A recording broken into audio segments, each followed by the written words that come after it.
ప్రభునందు ప్రియ సహోదరి సహోదరులారా, ఒక నిమిషం పాటు చేతులు చాచి భక్తితో విశ్వాసంతో ఆ దేవాది దేవుని స్తుతించడానికి ప్రయత్నం చేద్దాం. Praise the Lord. Praise the Lord. Praise the Lord. Praise the Lord. Praise the Lord. Praise the Lord. యేసువా వందనం. యేసువా వందనం. యేసువా స్తోత్రం. యేసువా స్తోత్రం. తండ్రి వందనం. తండ్రి వందనం. తండ్రి స్తోత్రం. తండ్రి స్తోత్రం. ఆత్మదేవా వందనం. ఆత్మదేవా వందనం. ఆత్మదేవా స్తోత్రం. ఆత్మదేవా స్తోత్రం. త్రియేక దేవా వందనం. త్రియేక దేవా వందనం. త్రియేక దేవా స్తోత్రం. త్రియేక దేవా స్తోత్రం. Praise the Lord. Praise the Lord. Praise the Lord. Praise the Lord. Praise the Lord. Praise the Lord. క్రీస్తునాథుని యందు మిక్కిలి ప్రియ సహోదరి సహోదరులారా, తపస్సు కాలములో ఉన్నాం, పాస్కాయిత కాలములో ఉన్నాం. మన జీవితంలో ముఖ్యంగా శ్రమలు ఎదురైనప్పుడు, కష్టాలు వచ్చినప్పుడు, మన శ్రమలు మనకంటే బలమైనవిగా, మనకంటే దృఢమైనవిగా, మనం జయింపలేనటువంటివిగా మనకు కనబడుతూ ఉంటాయి కొన్నిసార్లు.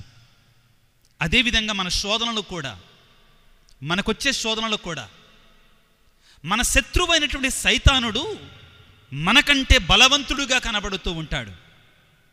కానీ ప్రియులారా, మనందరం నమ్మాల్సింది ఏంటంటే, విశ్వసించాల్సింది ఏంటంటే, మన వెనక ఉన్నటువంటి, మనతో ఉన్నటువంటి మన దేవుడు ఆ సాతాను కంటే, ఆ శత్రువు కంటే, మన సమస్యల కంటే కూడా చాలా బలవంతుడు, దృఢవంతుడు, శక్తి కలిగినటువంటి వాడు అనే గుండె ధైర్యాన్ని మనం కలిగి ఉండాలి.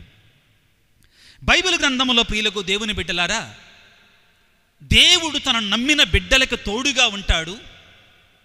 శత్రువు ఎంతటి వాడైనా కానీ వాడి మీద విజయాన్ని ప్రసాదిస్తాడు అనే సత్యాన్ని చాలా సందర్భాలలో దేవుడు నిరూపించుకున్నాడు. మనందరికీ కూడా గొప్ప గొప్ప ఆదర్శాలు ఇచ్చాడు. కానీ మనం బైబిల్ సరిగా చదవము, బైబిల్ నుంచి నేర్చుకోవడానికి సిద్ధంగా ఉండం. చిన్న సమస్య రాగానే అయ్యో నాకేదో అయిపోతుంది, నేను ఓడిపోతున్నా, నా వల్ల కాదు, ఇంకా నా పని అయిపోయింది అని అనుకుంటాం. ప్రియులారా, ఈనాడు మీకు ఒక ప్రవక్త జీవితం నుండి ఒక గొప్ప సన్నివేశాన్ని మీ ముందుంచాలనుకుంటున్నాను. ఏ విధంగా ఆ ప్రవక్త కూడా ఒక పెద్ద శత్రువుతో పోరాడవలసి వచ్చింది, పెద్ద సమస్యతో పోరాడవలసి వచ్చింది. కానీ దేవుడు తనకి అద్భుతమైన శక్తిని వాడి తనను నమ్మినటువంటి ప్రవక్తని కాపాడుకున్నటువంటి గొప్ప అద్భుతాన్ని మీ ముందుంచాలనుకున్నాను. ప్రియులకు దేవుని బిడ్డలారా, దయచేసి అందరూ కూడా బైబిల్ తెరిచి రాజుల మొదటి గ్రంథము 6వ అధ్యాయము, రాజుల మొదటి గ్రంథము 6వ అధ్యాయము 8వ వచనం నుంచి మనం చదువుకుంటే అక్కడ ఏం జరుగుతుందంటే ఒకసారి ముందుగా మీకు వివరిస్తాను. సిరియా రాజు ఇశ్రాయేలు దేశానికి శత్రువుల యొక్క రాజు.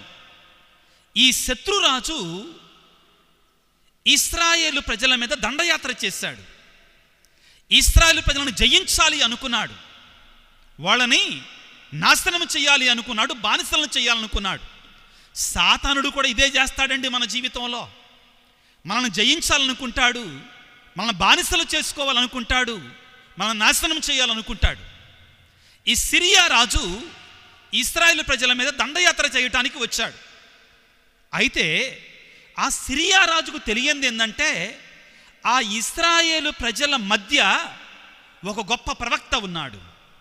ఆయన మామూలు వాడు కాడు, ఆయన దేవుని నమ్మినటువంటి వాడు, దేవుని విశ్వసించినటువంటి వాడు, అన్నిటికంటే ముఖ్యంగా దేవుని యొక్క శక్తి మీద ఆధారపడినటువంటి వాడు.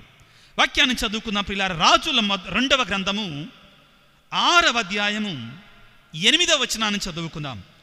సిరియా రాజు ఇశ్రాయేలులపై దండెత్తును. ఇశ్రాయేలులపై దండయాత్ర చేశాడు.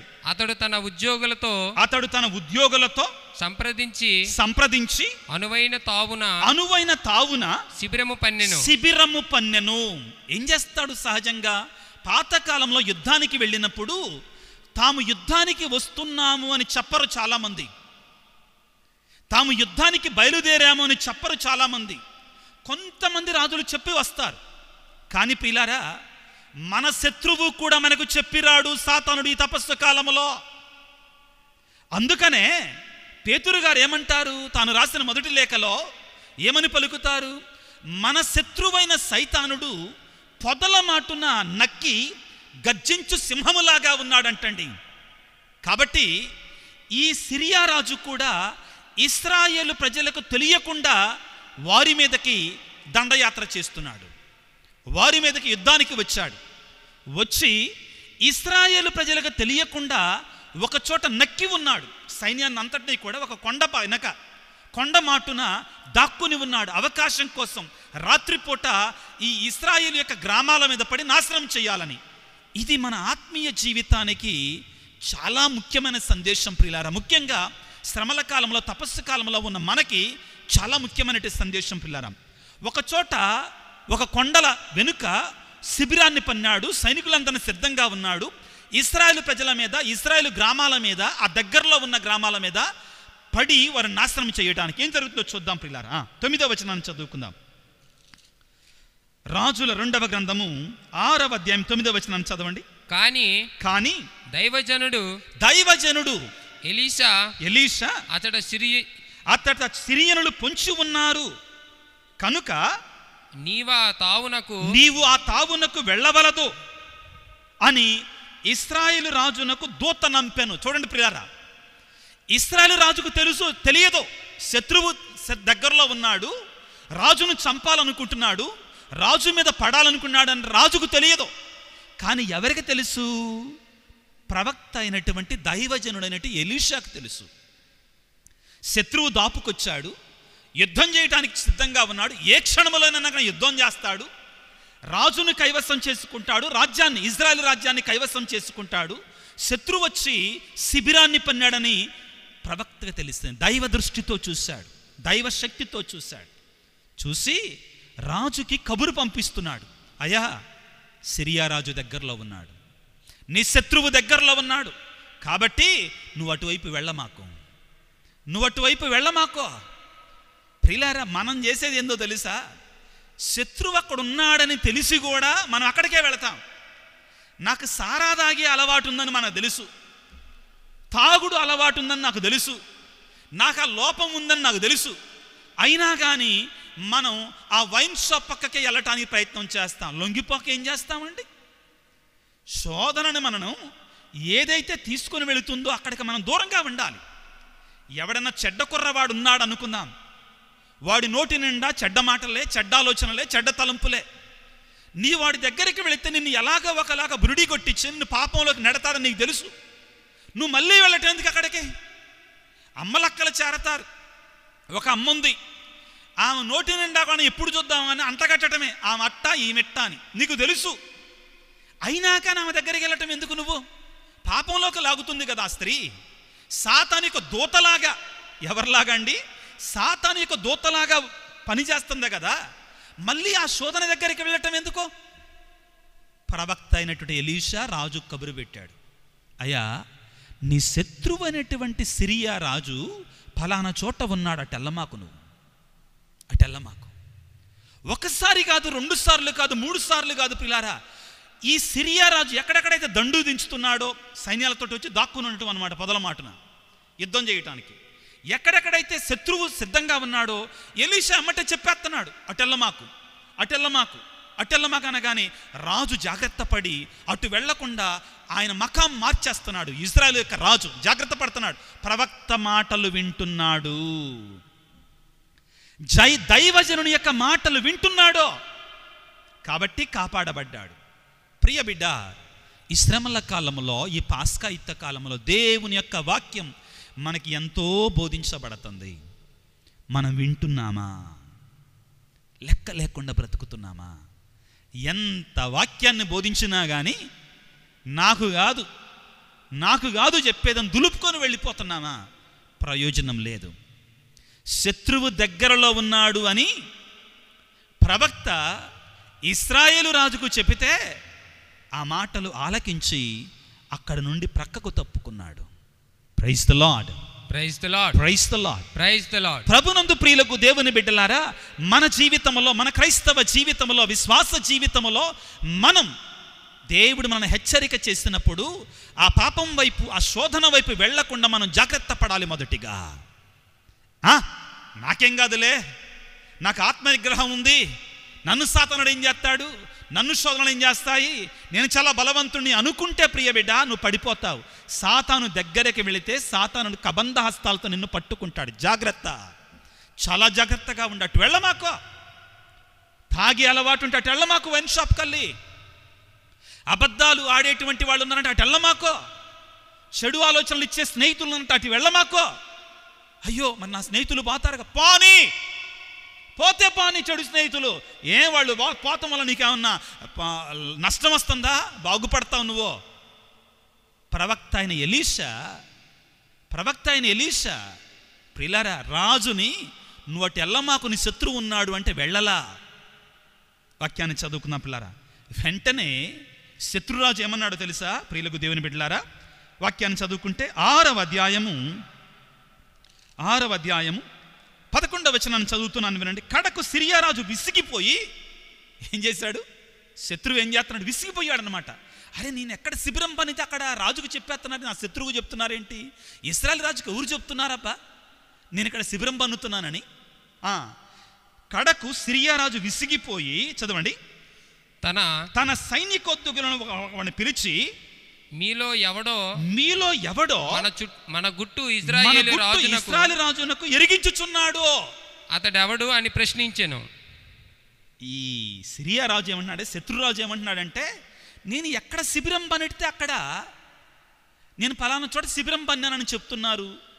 ఇశ్రాయేలు రాజు తప్పించుకొని పోతున్నాడు, నేను యుద్ధం చేయాతి గాటల్లా. ఆయన తన సైనికులను అనుమానపడ్డాడు. మీలో ఎవడో నా గురించి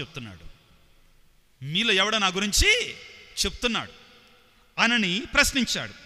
12వ వచనంలో ఏమంటాడంటే, వారిలో ఒకడు, ప్రభు మన వారు ఎవరు ఇక్కడ రహస్యములను పక్కనీయటలేదో, కానీ వారి నడుమ ఒక ప్రవక్త ఉన్నాడు. వారి నడుమ ఎవరున్నారు? ఒక ప్రవక్త ఉన్నాడు. నీవు పడక గదిలో రహస్యముగా పలికిన మాటలు కూడా గ్రహించి ఇశ్రాయేలు రాజుకు అతడు తెలియజేయుచున్నాడు. Praise the Lord, praise the Lord, praise the Lord, praise the Lord, praise the Lord, praise the Lord. ప్రియులారా, దైవజనుడు ఏం చేస్తున్నాడు? శత్రువు పడక గదిలో రహస్యంగా మాట్లాడిన మాటలు కూడా తెలుసుకొని ఏం చేస్తున్నాడు? చెప్తున్నాడు. దేవుని యొక్క రాజుకు చెప్తున్నాడు పిల్లారా. కాబట్టి రాజు ఆ మాటలు విని శత్రురాజు నుంచి తప్పించుకుంటున్నాడు. ఇప్పుడు ఎప్పుడైతే సిరియా రాజుకి, అయ్యా వాళ్ళ మధ్యలో ఒక ప్రవక్త ఉన్నాడయ్యా, ఆయన చెప్తున్నాడయ్యా, ఆయన దైవజనుడు, ఆయనకి సమస్తం తెలుసయ్యా అని అంటే, రాజు ఏమన్నాడు తెలుసా? నేను వెళ్ళి ఆ ప్రవక్తనే బంధిస్తానన్నాడు. నేను వెళ్ళి ఏం చేస్తానన్నాడు? ప్రవక్తను బంధించుకొని తీసుకొని రండి అన్నాడు. ఏ ప్రవక్త అని ఎలా కనుక్కుంటున్నావా? ప్రవక్త అని ఇంట్లో పెరుగుతున్న కుక్క అనుకుంటున్నావా బంధించి తీసుకొని రావటానికి? ఆయన ఎవరో? దేవుని యొక్క మనిషి, దైవజనుడు అన్నాడండి, దేవుని యొక్క ప్రవక్త. సిరియా రాజు ఏమన్నాడు? వెళ్ళి ఆయన్ని పట్టుకొని బంధించుకొని రమ్మన్నాడు. ప్రవక్త ఏమంటే ఏమన్నా పిల్లి అనుకుంటున్నాడు? ఆయన దేవుని మనిషి అండి, ఆయన ఎవడో కూడా బంధించలేరు. ఏం చేశాడు సిరియా రాజు? ఇప్పుడు ఇశ్రాయేలు రాజును వదిలిపెట్టి ప్రవక్త మీద పడ్డాడు. ఎవరి మీద పడ్డాడు? ప్రవక్త మీద పడ్డాడు. ప్రియులారా, శోధన మీకంటే ఎక్కువగా మాకొస్తుందండి. ఇక్కడ శత్రువైనటువంటి సిరియా రాజు ఏం చేశాడు? ఇశ్రాయేలు ప్రజలను విడిచిపెట్టి ఎవరి మీద పడ్డాడు? ప్రవక్త మీద పడ్డాడు. కాబట్టి మీ బాధ్యత గురువుల కోసం ప్రార్థన చేయటం, ఇంకా ఎక్కువగా ప్రార్థన చేయటం. వాక్యాన్ని చదువుకుంటే పిల్లారా, రాజుల 2వ గ్రంథము 6వ అధ్యాయము 15వ వచనాన్ని చదువుకుందాం ఒకసారి. ఎలీషా సేవకుడు వేకువనే నిద్రలేచి ఇంటి నుండి వెలుపలికి వచ్చి, ఇంటి నుండి బయటికి వచ్చి చూడగా రథములతో గుర్రములతో సిరియా యొక్క దండు నగరమున చుట్టుముట్టి ఉండెను. పిల్లారా, ఏం చేస్తున్నాడు ఇప్పుడు సిరియా రాజు? ఎక్కడైతే ఎలీషా ఉన్నాడు, దోతాను అనే ప్రదేశంలో ఉన్నాడండి. అది మనకి 13వ వచనంలో చదువుకుంటే అర్థమవుతుందండి. రాజుల 2వ గ్రంథము 6వ అధ్యాయం 13వ వచనం కూడా ఒకసారి చదువుకుందాం. రాజు మీరు వెళ్ళి అతని జాడ తెలుసుకొని రండు, నేను అతనిని పట్టి తెప్పించును అని అనను. అప్పుడు ఎలీషా దోతాను అనే నగరములో ఉన్నాడండి. ఏం చేశాడు ఇప్పుడు?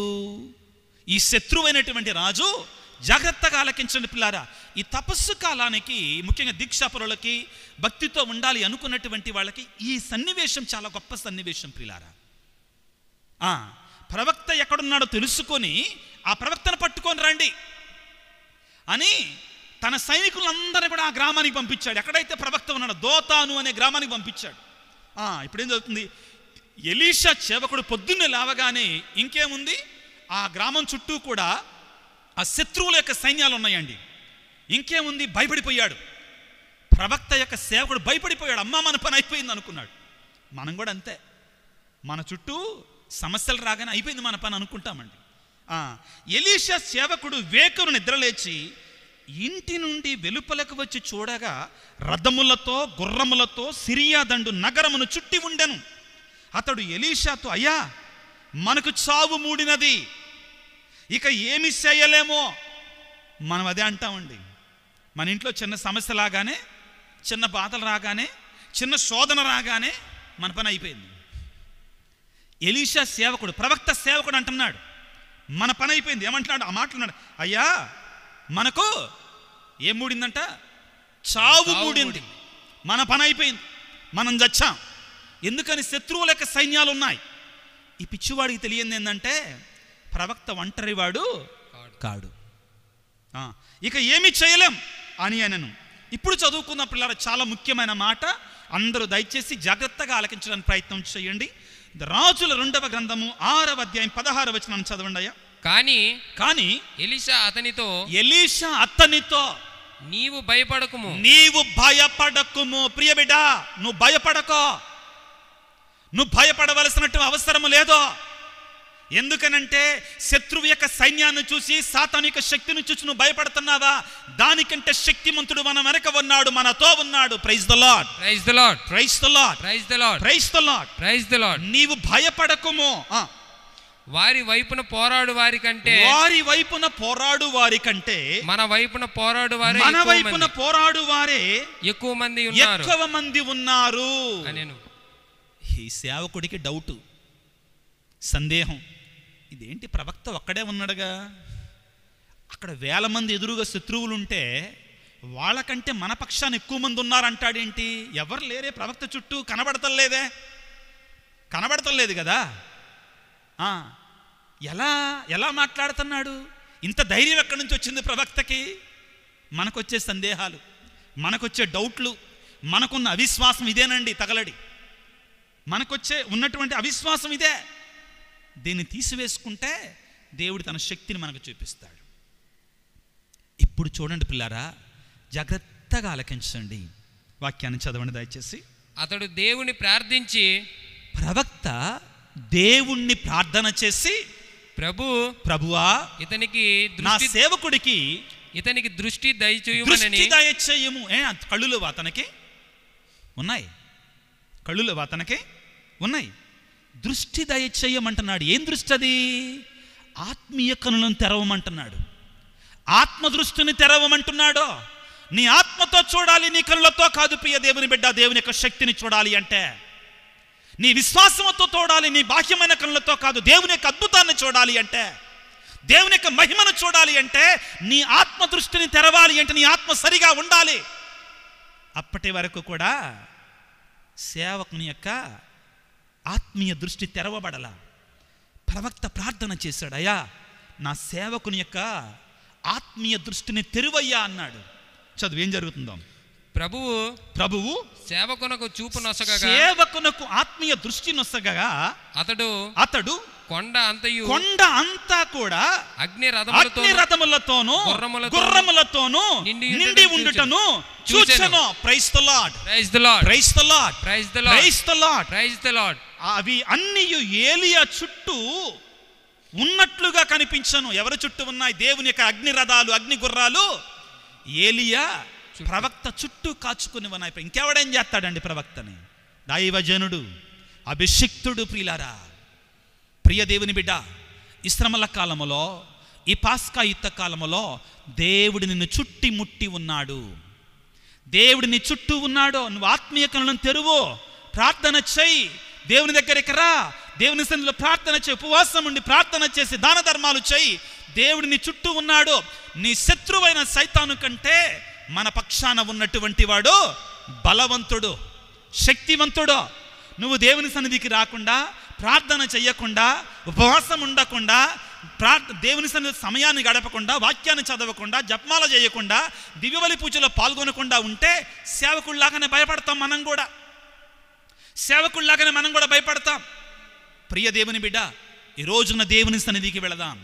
ప్రవక్త అయినటువంటి ఎలీషా చుట్టూ కూడా ఎలా ఉన్నారంటండి, ఏమున్నాయంటండి? అగ్ని రథాలు, అగ్ని గుర్రాలు, అగ్ని సైనికులు. మామూలు వాళ్ళు కాదండి వాళ్ళు. ఆ దేవుని యొక్క దూతలు బిడ్డ నిన్ను కాపాడతారు. Praise the Lord, praise the Lord, praise the Lord, praise the Lord, praise the Lord, praise the Lord, praise the Lord, praise the Lord. ప్రియులకు దేవుని బిడ్డలారా, దేవుని వేడుకుందాం. దేవా, నా ఆత్మీయ దృష్టిని తెరువయ్యా, నా ఆత్మీయ దృష్టిని తెరువు నా తండ్రి. నువ్వు నాకు తోడుగా ఉన్నా కానీ సర్వశక్తిమంతుడా, నువ్వు నాకు తోడుగా ఉన్నావనేటి సత్యాన్ని గుర్తించలేకపోతున్నానయ్యా.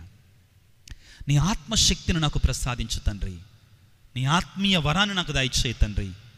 ఇదిగో, నాకు ఈ తపస్సు కాలంలో, ఈ శ్రమల కాలంలో సాతాను శక్తిని జయించటానికి, సాతాను శోధనను జయించటానికి కావలసినటువంటి నీ అగ్ని రథాలను నా చుట్టూ కాపలా వేయి తండ్రి. నీ అగ్ని గుర్రాలను నా చుట్టూ కాపలా వేయి తండ్రి. ఎలీషాను కాపాడినట్లుగా, ఇశ్రాయేలు ప్రజలను ప్రభువా శత్రువు ఎక్కడంటే సిరియా రాజు నుండి కాపాడినట్లుగా, సాతాను అనే శత్రువు నుండి, సైతానులు అనే సైన్యం నుండి నన్ను కూడా కాపాడు తండ్రి. నీ ఆత్మీయ బలముతో, నీ ఆత్మీయ శక్తితో వేడుకుందాం ప్రియులకు దేవుని బిడ్డలారా. ఆ తర్వాత ఏం జరుగుద్దో తెలుసా? సిరియా రాజు శత్రువు తోక ముడిచి పిల్లిలాగా పారిపోతాడు, ఎలకలాగా పరిగెడతాడు. సమయం లేదు పిల్లలు, మీరు చదువుకోండి ఇంటికి వెళ్ళిన తర్వాత. రాజుల 2వ గ్రంథం 6వ అధ్యాయాన్ని చదువుకోండి. తర్వాత వాళ్ళని పిలిచి భోజనం పెడితే వాళ్ళు పారిపోయారు అక్కడి నుంచి. గుడ్డి వాళ్ళు అయిపోతారండి. సేవకుని దృష్టి తెరవబడుతుంది, సైనికుల దృష్టి పోతుంది. ఎవరు శత్రువుల యొక్క సైనికుల యొక్క దృష్టి పోతుంది. ప్రియులారా, ప్రియ బిడ్డ, ప్రార్థనలో గడుపు, దేవుని సన్నిధికి వెళ్ళి పోరాడో, అడుగు దేవుని, ఏమన్నా నాకు కావాలయ్యా నీ శక్తి, నాకు ఇవ్వు నువ్వు నీ శక్తిని. ఈ శ్రమల కాలం నాకు శోధనలు వస్తున్నాయి, నాకు శోధనలు వస్తున్నాయ్యా, నాకు బాధలు ఉన్నాయా, నా కుటుంబంలో సమస్యలు ఉన్నాయా, నువ్వు నాకు శక్తినివయ్యా, నువ్వు నాకు బలాన్నివయ్యా, నన్ను దీవించయ్యా. నువ్వు నా పక్షాన ఉంటే నా ఎదిరించేవాడు లేడు. పౌలు గారు అంటారు కదా రోమాపత్రికలో, ప్రభువు మన పక్షాన ఉండగా మనం ఎదిరించేవాడు ఎవడో? ప్రభువు మన పక్షాన ఉండగా మనం ఎదిరించేవాడు ఎవడో? ఆ ప్రభువుని నీతో ఉంచుకో. తలలు వంచి ప్రార్థన చేసుకుందాం బిడ్డలారా. సర్వశక్తిమంతుడా, సర్వోన్నతుడా, ప్రేమగల తండ్రి, మా పక్షాన ఉండువాడా, మమ్ము దీవించువాడా, మమ్ము బలపరచువాడా, నీ సైన్యములతో మాకు కాపలా కాచేటువంటి వాడా, నీకు స్తోత్రాలు. ఈనాడు మీరు మాకు ఇచ్చినటువంటి ఈ చిన్ని సందేశాన్ని బట్టి, ఈ గొప్ప సందేశాన్ని బట్టి మీకు స్తోత్రాలు, వందనాలు తండ్రి. ఈ వాక్య పరిచర్యలో పాల్గొన్న బిడ్డలందరినీ దీవించండి, ఆశీర్వదించండి.